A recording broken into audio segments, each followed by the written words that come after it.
Oke, halo, Assalamualaikum. Di sini saya akan membahas tentang arah kebijakan pembangunan desa berdasarkan Permendes nomor 21 tahun 2020, yaitu tentang Sustainable Development Goals atau SDGs, yang merupakan upaya terpadu pembangunan desa untuk percepatan pencapaian tujuan pembangunan berkelanjutan.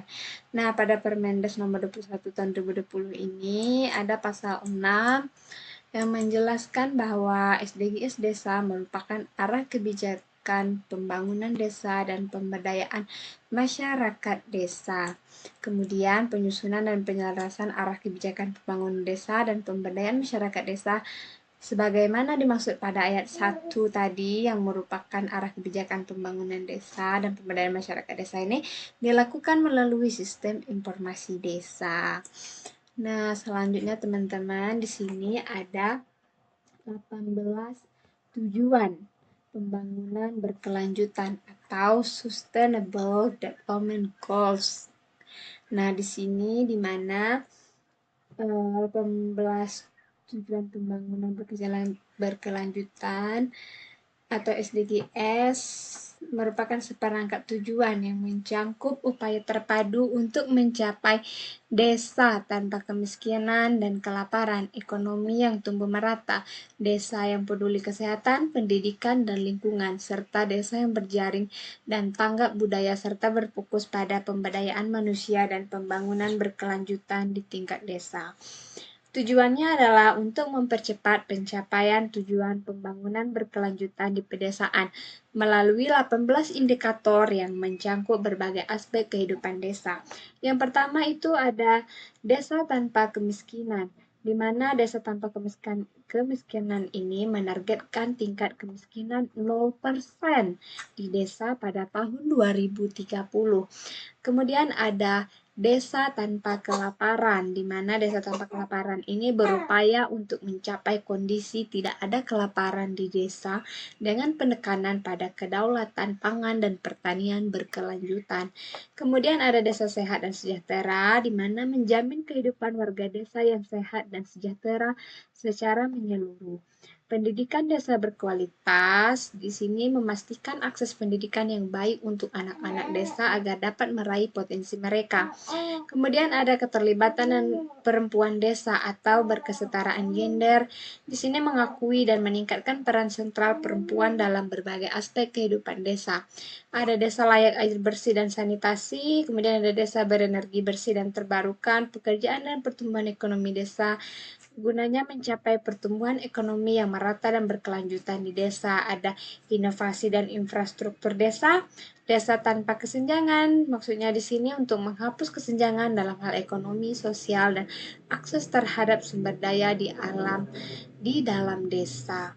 Dan ada kawasan pemukiman desa aman dan nyaman, konsumsi dan produksi desa sadar lingkungan, pengendalian dan perubahan iklim oleh desa. Maksudnya di sini adalah mengambil tindakan untuk mengatasi perubahan iklim dan dampaknya di tingkat desa. Kemudian ada desa peduli lingkungan laut, desa peduli lingkungan darat, desa damai dan berkeadilan, di mana maksudnya adalah untuk membangun desa yang damai, inklusif, dan berkeadilan bagi semua penduduknya. Ada kemitraan untuk pembangunan desa, dan terakhir, kelembagaan desa dinamis dan budaya desa yang adaptif. Maksudnya adalah untuk mengembangkan kelembagaan desa yang dinamis dan budaya yang adaptif terhadap perubahan untuk pembangunan berkelanjutan. Nah, selanjutnya teman-teman, yaitu adalah tujuan dari SDGs ini diprioritaskan berdasarkan kondisi objektif desa yang tergambarkan pada sistem informasi desa.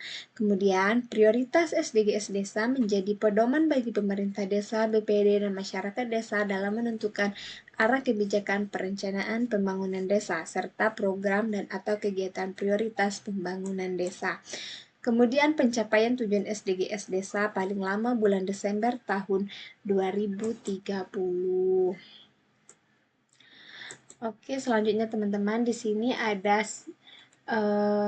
Sistem informasi desa digunakan untuk menyusun arah kebijakan perencanaan pembangunan desa, kemudian program dan atau kegiatan prioritas pembangunan desa untuk pencapaian tujuan SDGs desa.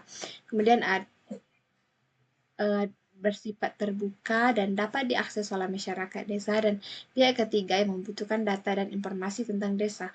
Nah, yang dimaksud dari pihak ketiga ini adalah organisasi-organisasi yang ada di desa tersebut. Nah, kemudian pemerintah pusat dapat mengakses data SDGs desa melalui dashboard sistem informasi desa berskala nasional di kementerian. Dan pemerintah daerah provinsi dapat mengakses data SDGs desa melalui dashboard sistem informasi desa berskala provinsi, dan begitu juga dengan pemerintah daerah dapat mengakses melalui dashboard berskala kabupaten atau kota. Nah, seperti itu. Oke teman-teman, kita masuk ke dalam peta jalan SDGs, di mana peta jalan SDGs ini merupakan dokumen rencana yang memuat kebijakan strategis dan tahapan pencapaian SDGs desa sampai dengan tahun 2030.